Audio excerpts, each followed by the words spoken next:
Whether it's traveling for business or just a relaxing vacation, a lot of us don't put too much thought into hopping on a plane.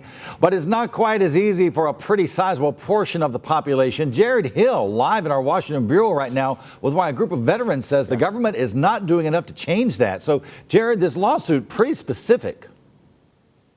Yeah, it definitely is, Chris. So this is really all about making airplane bathrooms more accessible for folks with disabilities. It's something that everyone seems to agree needs to be done and be worked on. But there is a disabled veterans group that's actually suing the government, accusing them of not moving quickly enough on mandates set by Congress.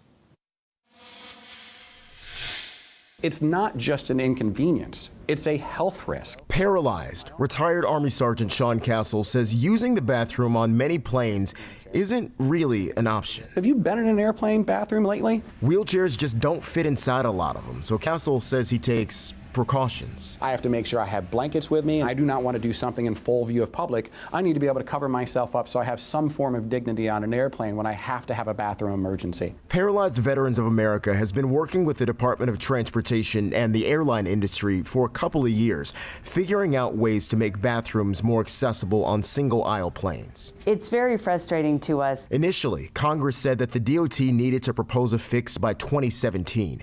PVA sued when that didn't happen. Then the department set a December 2019 deadline, and the courts put the case on hold.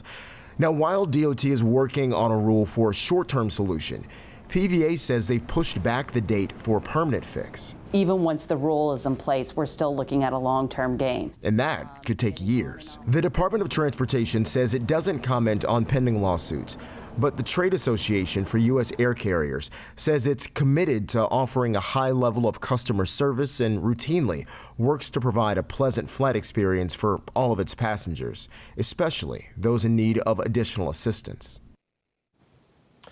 And yesterday, the government did respond through the courts, at least, arguing, one, that they are legally on the right track, but then also saying that PVA should wait until they put out their proposal in December before deciding that it's not good enough and that the court should lift the hold on this case. Chris, back to you. All right, Jared, thank you for that report. We appreciate it this morning.